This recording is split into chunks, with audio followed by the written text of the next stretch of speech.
The lucky country of Australia. Are we as lucky as we were?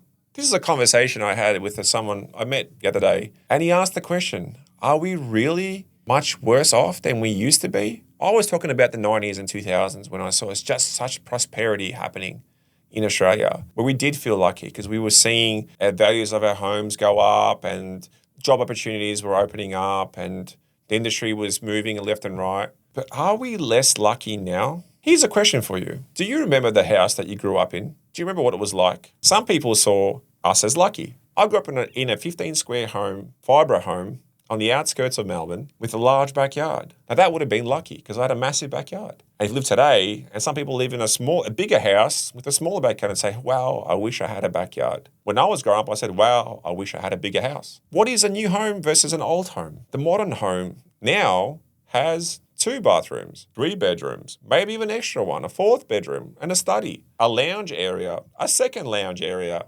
This isn't uncommon in the Australian housing industry, but the house I grew up in only had 1 bathroom, 1 toilet and 1 kitchen. But I know I was lucky. Luckily for me, my family came here in 1987. We just hit a recession and we thought things were terrible. The interest rates were 16%, but we still saw housing go up and then it crashed. But luckily for me, was that in 1991, my homeland, where my parents came from and I was born, went into a civil war and we escaped that mess. But we spent so much money trying to talk to our relatives and it was such a horrible time for us. But it was a way more horrible time for them. During my 20s, I was lucky enough that I could save up some money and go back to overseas and go and see where I was born and where I grew up and to see how my relatives were doing. And man, I can tell you it was tough. And then I've traveled to other parts of Southeast Asia, I've traveled to America, and I still come back and I still kiss the ground which I walk on. Australia is still a far more amazing place than many countries are in the rest of the world. I personally feel that being poor here is still way more wealthy than being in other countries around the world who don't have half the luxuries, not even a percentage of the luxuries that we have in this great land. You may think it's hard sometimes, and then relatively it is. COVID showed us how hard it really was. But what if I told you that during COVID, besides all the nastiness of the virus, that the worst thing was the way our government behaved and locked us down. We had checks in the mail, the power was on, the electricity was on, we had food in the stores. Hand sanitizer was hard to get, and people around us were all panicking.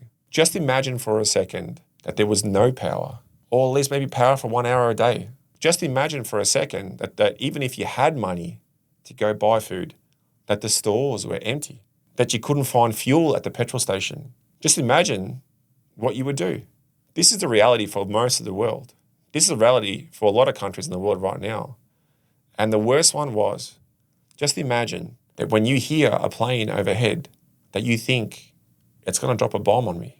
This is the reality for a lot of people in the world. And this is something that my little cousin had to experience. When she came here as a refugee and we helped their family arrive here, she was scared because we lived nearby the airport. She was scared of every single plane that flew by because she grew up thinking that the plane was going to drop a bomb on top of her head. And this is a 4-year-old girl. The trauma of that, I'm thankful that I never have to experience and that my children never have to experience. I have 2 young daughters and I cannot imagine what it would be like for them to be worried about bombs, to be worried about what it sounds like, to hear the bombs go off. I mean, fireworks is scary enough for a lot of people during the New Year's, but imagine that sound going off day in, day out. So when somebody calls for war, just tell them to off and understand that some people these days are calling for more wars. It's never the solution, and it just brings horrible situations to a lot of people.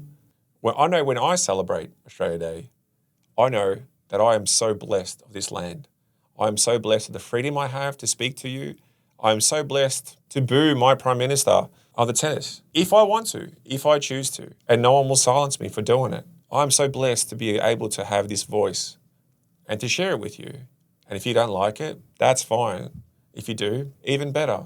But at least we've been heard, and at least we have a platform to be heard. So this is an amazing country. Keep it united. Keep it working together. Let's all help each other. But understand, the more united we are as a country, the better it is for absolutely everyone.